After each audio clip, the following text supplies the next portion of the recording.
What is up, guys? Welcome to Legacy TCG, back with your daily dose of Edison. Today we have Jesus playing Spellcasters, actually, and Fiona is on Twilight. So, wow, okay, off to a great start. Charge a little brigade, specials a wolf, and we're gonna be able to get another Lightsworn from our deck. Yeah, Fiona plays Twilight as well. Actually, yeah, it's not Lightsworn, it's Twilight. She told me that was one of the decks she knew how to play. Decided to take it out for a spin. For the past maybe a month or so, she has been on Jinzo ATK. So this gameplay is a little bit older, maybe a month and a half old, or a month straight up. But if you see Fiona, you can assume that she's on Jinzo OTK.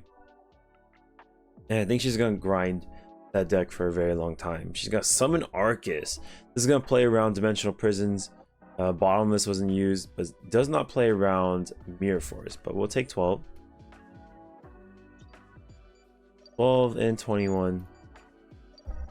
The end phase mill 2. Yeah. But she is not as experienced on Twilight as she is on like Gadgets or Jinzo. There's a lot of lines she probably won't see. I'll be trying to point them out so that way she can learn.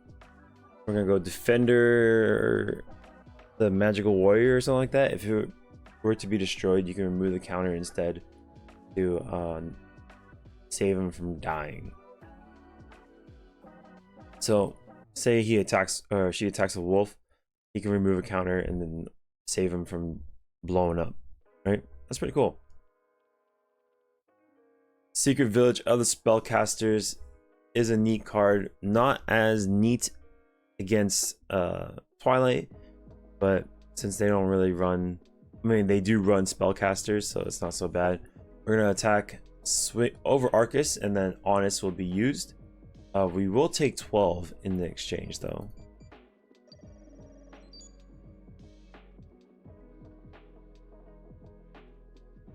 And pass the turn.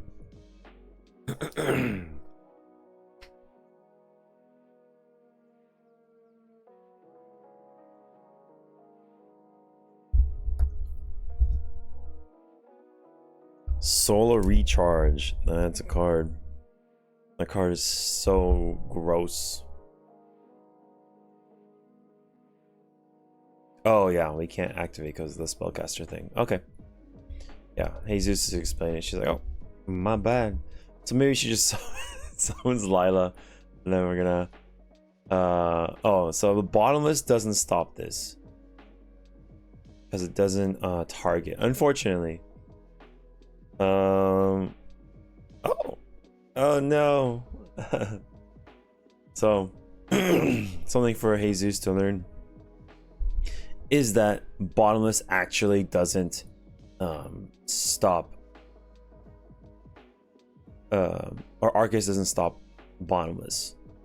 Arcus makes it so it's specifically that you need to target the card, and Bottomless is because Bottomless can actually technically how you say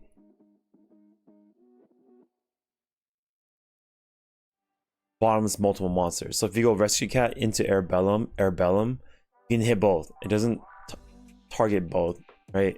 It just destroys both. So Trap Dust, she was gonna take a look at the hand. I guess we just gotta take the Spy. Hopefully the other ones are tuners. Crusader of Endymion, which is a big beater. And with 100 life points, I don't think we're gonna be able to get back into this game. The big portion of how you say Spellcasters is the control, and with a deck like Twilight, it's just gonna go wide and you're not gonna be able to contain the deck. Whereas if you play, say, Blackwings, it's a little bit easier, right? But because it's just one summon per turn. And we got the Spellcaster Secret Village out with the Crusader of Endymion. He does something too. Something with counters. But the big part about him is he's light and he's a Gemini. No, a spellcaster. Or at least for Jesus. So Dimensional Prison eats the card trooper. We milled a Necro and some names, it looks like. So maybe just Necro. Here comes Kaiku. Kaiku's gonna banish the Necro Gardener. Oh no! He's Zeus. Oh man. So okay, so this Kaiku, it makes it so that your opponent cannot banish from the graveyard. That's like the big thing about Kaiku. It plays around Necro Gardener. So there's gonna be a big learning lessons for Jesus. I'll make sure that he watches the video. Like when you have Kaiku and your opponent has Necro engrave, they can't even attempt to banish to negate. So he's just a straight up counter to those types of cards. So I think he just thinks that pretty much all there is to this card is it banishes 2 when it does damage. But there's so much more to that, which is crazy. It's an iron wall on a stick for your opponent only. So good. But it's okay. We live and learn. Same thing with the bottomless and whatnot. Huh? Okay, mill 3 pop. I'm pretty sure we can pop anything.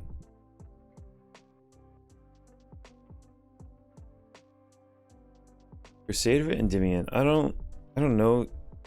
I guess he could use the effect, but I don't know if he's actually has it there for that purpose. You know what I mean?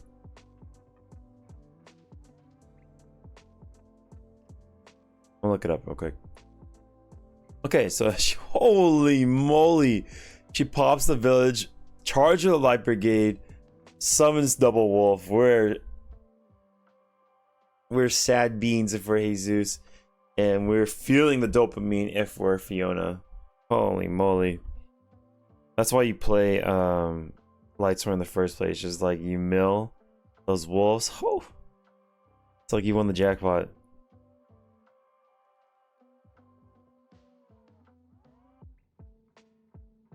Okay, so Endymion, it places a counter on a card that can have a counter be placed on it. So say if he has Defender, the Magical Warrior or whatever, or a Breaker, you can re-add the spell counter. Okay, so we're gonna go Arcus, attack over this for 3. And then over this for 2. Maybe we attack the face down with Arcus. Could be a spy though. Yeah, we're gonna take 800 here.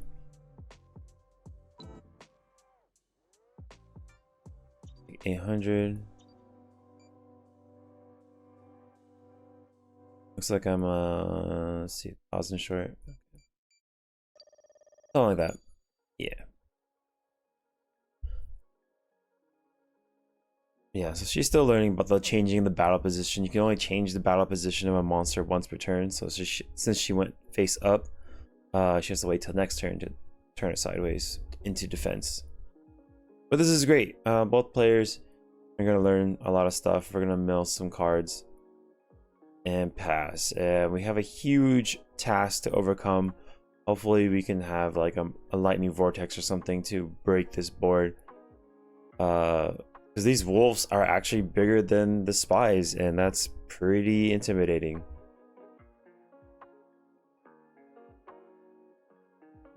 So they're not going to be a wall that lasts forever. They will crumble. All you can do is set Jane. Oh my gosh. Yeah, she's got 5 monsters on field. Jesus is like, I am in a world of hurt. Pain is all I know. And we're gonna swing with Wolf. Okay, there's no spy, but at least it'll be destroyed. And the last target is essentially, I guess, Descendant. Yep. But let's see if he's enough attack. No, he's not. I mean defense. So he's gonna put into attack. Arcus is not gonna be able to run it over unless she has Honest in hand.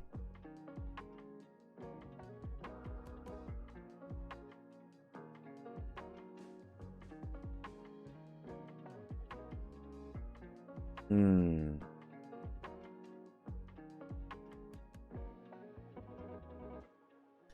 Set to defense. Yep, you can do that because you didn't declare an attack. And we'll pass. This grave keyword descendant essentially doesn't really do much. Yeah, so she's getting used to how much each card mills. So, you know, we're getting there. We're practicing. Going to locals, slinging some cards, learning from our mistakes, having fun along the way. You know, growing up, I was kind of scared to try a lot of things too. Like, I was scared I was gonna be bad at it or whatever, but being bad at stuff is a process that everyone goes through, and it's okay to be bad, you know, at, say, drawing or something. At a new game, everyone starts, and what I really like about seeing Fiona at locals is that she has the attitude of like, if she messes up, she's like, oh well, that sucks, oh well, let's move on. And like, you know, she doesn't take it like super hard, you know. She knows that she's gonna mess up. She knows that there are things she's gonna have to learn in order to grow, and she's all about that. And when you have that attitude, that growth mentality, you'll be able to improve whatever you want. So if you want to be very, very good at the game, the sky's the ceiling. And you know, if you want just to be like able to hold your own, like I don't know what her goals is. I'm pretty sure it's just to get better every single time. But you know, she's got the oh wait, what just happened? Okay, Chaos Sorcerer comes down. Oh no, okay. While I was yapping, I missed something. So he banishes for Chaos Sorcerer. This Arcus protects, yeah, this Arcus protects the wolf, because none of the Lightsworns can be targeted. So he would have to attack with Chaos Sorcerer over Arcus, and then still deal with double Wolf Jane. So not only is it like you can't target cards, Lightsworns in the grave, you can't target on the field, doesn't matter what type of card it is, spell, trap, monster effect, they just can't be targeted. That's why Arcus is pretty annoying. Very, very strong card. You have like, if you're facing Arcus against like Raikou, he'll stop that as well. Pretty sure. Arcus. Arcus Barcus. Arcus. Lightsworn.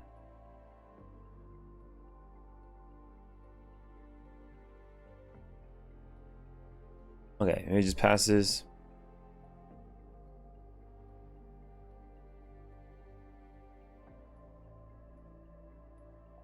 Let's see this boy. Arcus, yeah, it just says Lightstorm monsters cannot be targeted by effects, just straight up. So that's okay. Hopefully they'll watch this video and then just learn a lot from this particular exchange, which is just great. Like seeing misplays and, you know, hiccups and whatnot. We're all about that.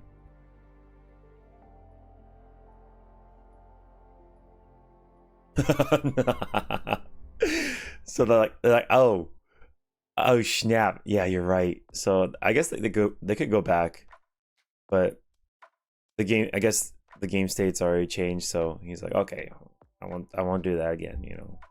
I'm sorry. Maybe.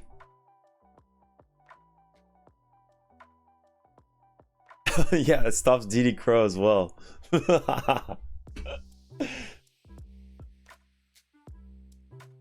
Yeah, it doesn't matter. It just says Lightsworns can't be targeted. Doesn't matter if it's field or grave. It's just he just says no. He's got the book and he's just like, no, You can't touch my boys. They're off limits. Stay away from my children. Yeah, so you gotta send the Aaron back. And JD hits the field.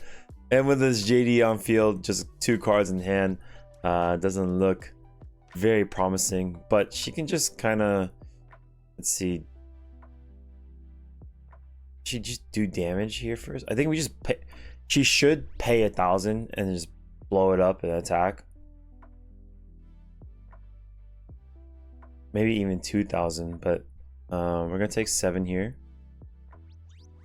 Maybe it's not worth it. I don't know. But this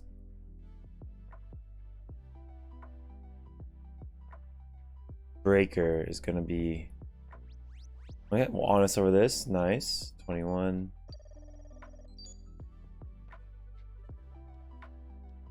This one, I think defender is like 16 or something. 600 here. Oof. And defenders are still gonna be there. I guess leaving all of his stuff wide is not so bad. I don't see this breaker making a huge difference. So, or defender.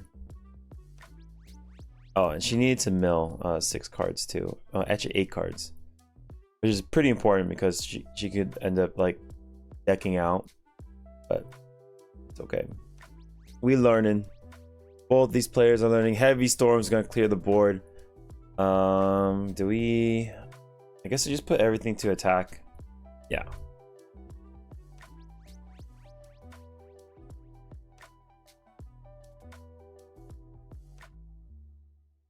Everything to attack, go in. And with no back row to speak of. Like, I mean, the back row won't even help anyways because JD is that nuts. Yeah. Okay, attack. 3 and 12. That should be the ball game. And if not, then maybe next turn. We'll set a card. I think she's gonna miss the mill on the next one. Both of them did. So essentially 16 cards needed to be milled by this point. But it's alright. Don't be too hard on them.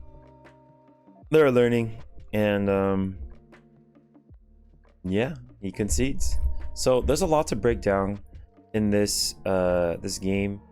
So first mistake, let's see. Or just like, yeah, so this was Lila into bottomless. So he's like, oh, you can't activate the recharge because like the spellcaster, secret village spellcasters on the field, right? She's like, okay, fine. I'm gonna summon Lila. And he goes, flip bottomless on that. Right? She's like, oh, Arcus defends it. It's like, but this card actually doesn't target. It's kind of confusing, but it says monster or monsters. And it doesn't specifically just target a monster. So since it says monsters, it can't target multiple things. It's kind of like an area and effect type of thing. So it's like a, that's how it skirts around Arcus. So lesson 1 from that. And then game 2, we have this Kaiku, and he goes attack, and she goes, I'll banish to negate. So for Kaiku is when he's on field, your opponent, which is Fiona, cannot banish cards from the grave under this monster's watchful eye, right? So he counters Necrogardna straight up. As soon as he hits the board, you cannot activate Necrogardna's effect. You would have to essentially predict that he's gonna slam down a Kaiku, right? So feature use on that, and then Let's see. There's another one.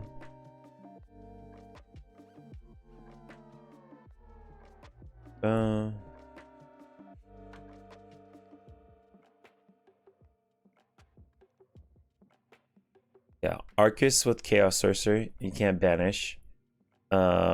Just like, so even if you try to Pot of Avarice, a Lightsworn monster cannot be part of that Pot of Avarice.